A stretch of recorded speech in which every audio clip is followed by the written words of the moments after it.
Coucou les compagnons, bienvenue dans cette nouvelle vidéo. Alors aujourd'hui j'ai décidé de faire une vidéo un peu différente mais qui répondait à une question qui m'a été énormément posée en fait, particulièrement sur Instagram, beaucoup dans les commentaires à chaque fois qu'on parlait de la grossesse pendant que j'étais enceinte, mais aussi plus fréquemment justement par message privé sur Instagram. Donc du coup le sujet c'était comment est-ce que tu gères une grossesse à distance, loin de ton pays d'origine, éloigné de ta langue maternelle, quelle solution tu as trouvé, comment est-ce que tu as réussi à, comment est-ce que toi tu as vécu ça, qu'est-ce que tu aurais comme conseil à donner pour ceux qui seraient amenés à faire pareil. Donc je pense que c'est un sujet qui est hyper intéressant et surtout qui va pouvoir répondre à toutes ces questions là parce que je pense que voilà, je suis quand même pas la seule à qui ça arrive et pouvoir s'exprimer entre autres dans sa langue maternelle dans un pays qui n'est pas forcément le sien ou en tout cas dont on ne parle pas, par exemple dans notre cas le français, c'est quand même ça peut être un léger problème sur certains points. Donc voilà, on a trouvé des solutions, donc j'avais vraiment envie de prendre le temps de répondre à ça aujourd'hui. C'est parti, introduction. Bienvenue sur la Family Cost. Depuis 2016, on a décidé de changer de mode de vie pour vivre plus librement.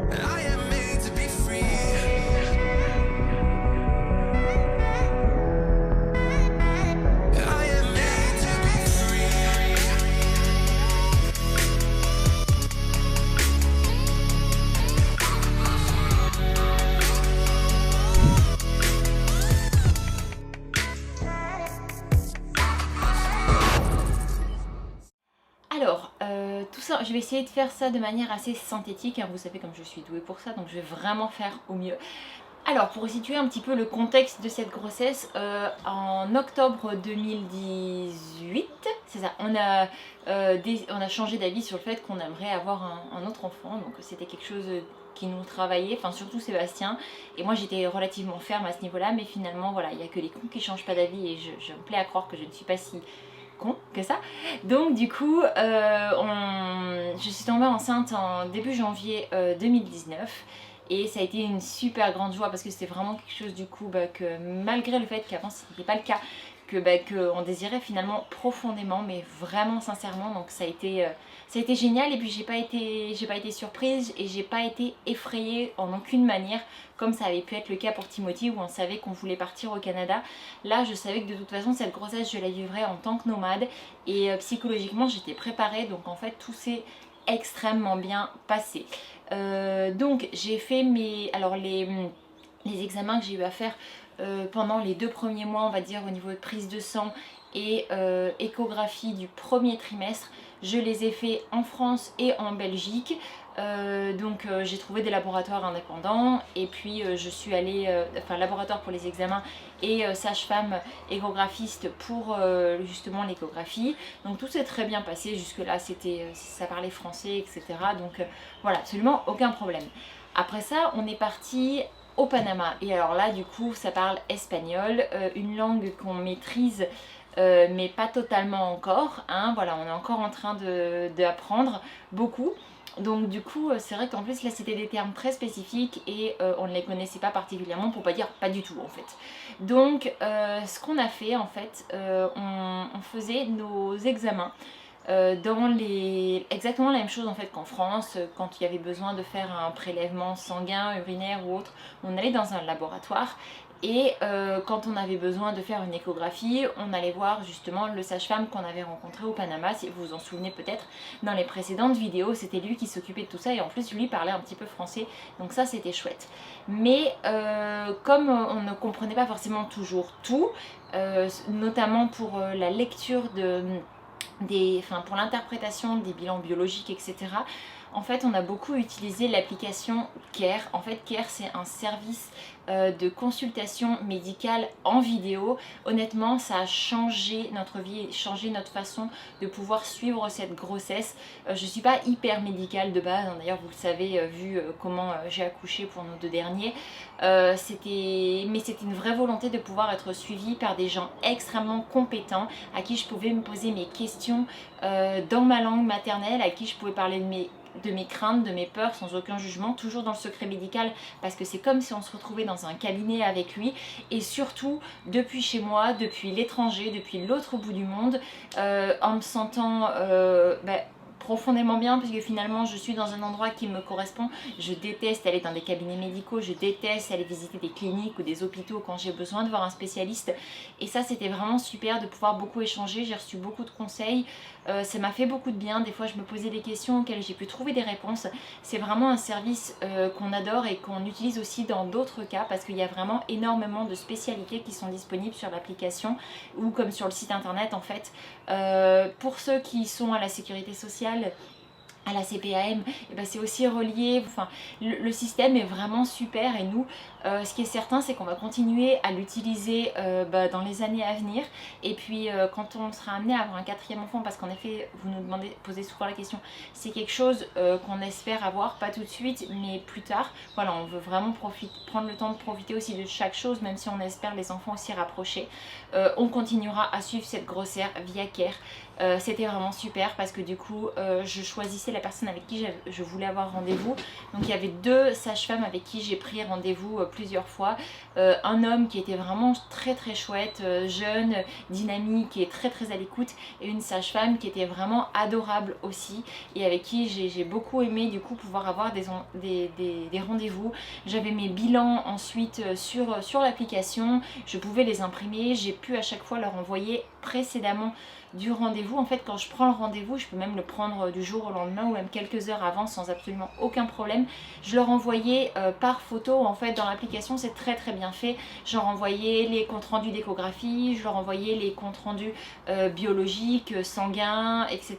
Donc du coup en fait ils avaient déjà toutes les informations, et quand nous on rentrait dans le rendez-vous, ils passaient pas un quart d'heure à regarder un petit peu où est-ce que j'en étais parce qu'ils étaient déjà au courant de tout. Donc j'ai trouvé ça vraiment simple, j'ai trouvé ça intuitif, et puis ce que je trouve génial c'est que ça s'applique pas uniquement en fait à des gens qui seraient en voyage, mais à des personnes tout simplement, peu importe où on se trouve, quand on peut être à l'étranger pour des vacances, mais aussi si on vit à l'étranger et que voilà, on serait plus à l'aise de pouvoir parler à un praticien qui parle sa langue maternelle. Voilà, j'ai vraiment adoré le concept. Donc nous, Care, c'est vraiment quelque chose qui nous a beaucoup aidé dans le suivi de cette grossesse à l'étranger. Ensuite il faut savoir que j'ai quand même une grossesse qui était relativement cool. En fait je me sens toujours très bien quand je suis enceinte. Je sais qu'on est toutes très différentes les femmes à ce niveau là, mais moi je vis très bien mes grossesses, je me sens hyper épanouie, je me sens vraiment bien dans mon corps, j'accepte de prendre du poids, j'accepte tout, enfin vraiment voilà, et puis je suis pas particulièrement malade, enfin je me sens vraiment très bien. Donc c'est vrai que ça a beaucoup aidé au fait de pouvoir être en voyage. Après, contrairement à la grossesse de Timothy où justement on était aussi à l'étranger, là dans ce cas-là on a vraiment beaucoup bougé, on a fait énormément de pays, et j'ai calculé ça l'autre jour parce que j'arrivais pas à dormir, et j'ai compté combien de pays Louison avait fait quand il était dans mon ventre, et en fait on a fait 10 pays. Énormément de kilomètres aussi. Et par exemple, je me rappelle une fois au Guatemala où on a fait une piste qu'on aurait dû éviter, mais on ne le savait pas. Le GPS nous l'a conseillé. Puis comme on avait un 4x4, on s'est dit allez, on est des fous, sans penser au fait que voilà, c'était un peu galère avec un ventre enceinte de 7 mois, 8 mois presque, que c'était un petit peu chaud quoi. Et du coup en fait c'est vrai que quand je suis rentrée, j'ai pris un rendez-vous, et puis du coup j'ai pu en discuter pour parler un peu de mon ressenti par rapport à ce que je ressentais intérieurement, etc. Puis après ici on a rencontré la sage-femme, et vraiment je trouve que c'était très chouette parce que je me suis sentie, peu importe les pays dans lesquels on a été, parce que cette grossesse a été suivie en France, en Belgique, au Mexique et au Panama, et ben en fait j'ai trouvé vraiment que j'étais hyper bien entourée, et puis le fait de changer à chaque fois n'était absolument pas un problème puisque j'avais toujours un fil conducteur qui était mes praticiens Care, mes 2 sages-femmes sur Care qui me suivaient, et si j'avais la moindre question je pouvais toujours me référer à eux. Ils connaissaient aussi les antécédents, enfin le début de la grossesse, donc c'était vraiment très chouette. La grossesse s'est très bien passée. Je pense qu'à partir du moment où on se sent bien dans son corps, où on n'a pas de problème physique, où on est en forme, où on est en bonne santé, où on n'a pas de problème particulier de santé, je pense qu'il n'y a absolument aucun problème à vivre des grossesses à l'étranger, à les vivre même de manière nomade comme c'est passé justement ma 3e grossesse. Je ne vois pas ça comme un frein. Le seul frein, même si on a tout ça qui est réuni, c'est le mental. Moi personnellement je me sentais totalement à fond pour vivre cette grossesse comme ça, alors que c'est vrai pour Timothy j'étais encore un peu sur le choc de me dire comment ça va se passer. La grossesse d'Eleanor avait été très différente, enfin très épanouissante aussi, mais on était resté sur un point, je voyais la même gynécologue, c'était à chaque fois l'horreur avec elle. Mais je continuais à y retourner parce que je pensais que c'était important d'avoir toujours la même personne qui s'occupe du dossier. Une erreur que j'ai pas refaite par la suite et que je suis vraiment heureuse d'avoir décidé de faire les choses différemment. Je pense que c'est quelque chose qui est vraiment réalisable, il n'y a pas de souci pour ça, et on peut voyager aussi quand on est enceinte, tout dépend vraiment de comment on se sent intérieurement, et même si en effet un praticien va pouvoir nous dire vous êtes capable, vous n'êtes pas capable, la seule personne qui est vraiment capable de le ressentir, parce que c'est la seule personne qui peut ressentir dans ses tripes, c'est soi-même. Et personnellement je me sentais hyper bien, enfin toute ma grossesse j'ai plané, j'étais sur un nuage, c'était vraiment dingue. Et je sais que je suis pas la seule à avoir vécu des grossesses comme ça en voyage. J'ai une copine qui vient d'accoucher il y a quelques jours justement et qui a fait beaucoup de pays aussi avec son petit troisième dans le ventre. Donc je sais que c'est aussi quelque chose de possible, je sais que je suis pas une exception et je sais que faut pas se mettre ça comme barrière. On reçoit souvent des messages nous demandant est-ce que je peux partir 2 semaines au Mexique alors que je suis enceinte de 1 mois ou autre. Enfin moi j'ai envie de dire oui, mais la seule personne qui sera capable vraiment d'avoir la réponse c'est pas moi, c'est la personne enceinte, c'est vous-même. Donc posez-vous la question à vous-même si vous en sentez capable, oui. Bien sûr il y aura toujours des gens qui vous diront que c'est dangereux, bien évidemment moi il y a des gens qui m'ont dit que c'était inconscient de faire ça, mais j'ai vécu cette grossesse encore mieux que toutes les autres parce que finalement je faisais ce qui me correspondait à moi et comment moi je me sentais bien. Donc voilà, c'est un peu l'idée du bilan, c'était aussi pour dire justement que la grossesse c'est pas une maladie, alors en effet dans certains cas ça peut être plus difficile et je sais que je m'estime chanceuse entre guillemets des grossesses que je vis, c'est quelque chose que je vis extrêmement bien, donc en fait c'est très épanouissant pour moi.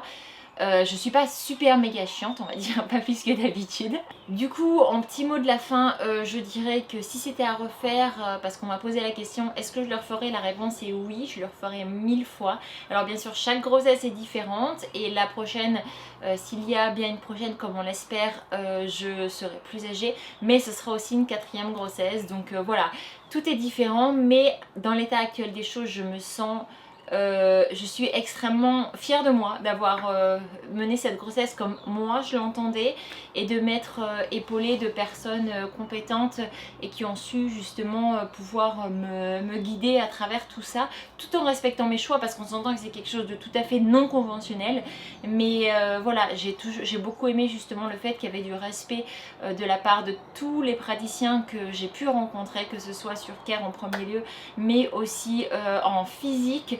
C'est tous trouvé ça fou et en même temps extraordinaire et il n'y a jamais eu de jugement même si ça peut être un peu saugrenu.